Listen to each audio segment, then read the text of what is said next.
दोन्ही उपमुख्यमंत्र्यांचे आपल्या सगळ्या जणींच्या वतीने मनापासूनचे ऋण व्यक्त करते की खऱ्या अर्थानं आपल्याला सक्षम करणारी ही मुख्यमंत्री माझी लाडकी बहीण योजना या 3 भावांनी आपल्यासाठी आणली आणि खऱ्या अर्थानं आपल्या सख्या भावाच्या तोडीने जर आपला कोणी विचार केला असेल तर या आपल्या 3 लाडक्या भावांनी केला। म्हणून मी आपल्या सगळ्या जणींच्या वतीने आज त्यांचे मनापासूनचे ऋण व्यक्त करते।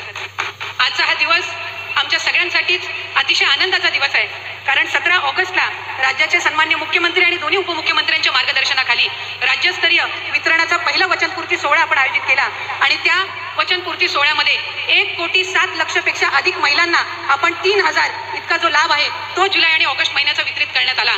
आणि आज 31 ऑगस्ट रोजी 1 ऑगस्ट पासून 24 ऑगस्ट पर्यंत ज्या माझ्या माता भगिनींनी या योजनेअंतर्गत अर्ज केले त्या पात्र अर्जांचे जवळपास 52 लाख भगिनींना आजच्या या सोहळ्याच्या निमित्ताने आपण 3,000 इतकी जो त्यांचा सन्मान निधी आहे हा वितरित करत आहोत।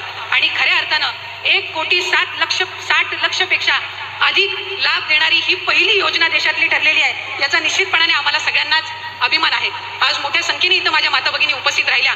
खरं तर आम्ही नियोजन करत असताना साधारणपणे 40,000 इतक्या माता भगिनी उपस्थित राहतील असा आमचा आणि स्थानिक प्रशासनाचा अंदाज होता, पण जी योजना आदरणीय मुख्यमंत्री महोदयांनी आणि दोन्ही उपमुख्यमंत्री महोदयांनी आपल्यासाठी आणलेली आहे त्याचा आनंद आणि उत्साह इतका आहे की आज या पटांगणासहित आणखीन 3 सभागृह आम्हाला ऐन वेळेला त्या ठिकाणी घ्यावे लागले आणि तिथं सुद्धा माता भगिनी आज उपस्थित राहिलेल्या आहेत। साधारणपणे 60,000 पेक्षा अधिक माझ्या माता भगिनी आज या 3 लाडक्या भावांचे आभार आणि त्यांच्या समोर आनंद व्यक्त करण्यासाठी आलेले आहेत। आणि म्हणूनच खऱ्या अर्थानं पुढच्या कालावधीमध्ये सुद्धा आणखीन 1 कोटीचं उद्दिष्ट हे आपण त्या निमित्ताने ठेवलेलं आहे आणि सप्टेंबर महिन्यातले अर्ज सुद्धा आम्हाला प्राप्त व्हायला सुरुवात झालेली आहे। आणि जे उद्दिष्ट आपण महायुतीच्या सरकारने ठेवलेलं आहे की आपल्याला 2.5 कोटी महिलांना सक्षम करायचं आहे, तो 2.5 कोटीचा टप्पा हा लवकरात लवकरच आपल्या मार्फत त्या ठिकाणी पार केला जाणार आहे, याचा एक विशेष आनंद त्या निमित्ताने आहे।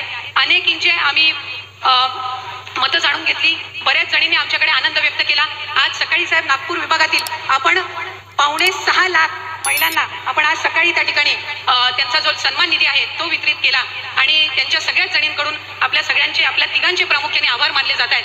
आणि खऱ्या अर्थानं विभाग म्हणून ही महत्त्वाकांक्षी योजना आम्हाला आज राबवायला मिळाली याचा निश्चितच आम्हाला आनंद आणि अभिमान आहे। पुढच्या कालावधीमध्ये अधिक चांगल्यारीत्या ही योजना आणखीन लाभार्थ्यांपर्यंत पोहोचवण्याचं काम हे विभागामार्फत करण्यात येईल।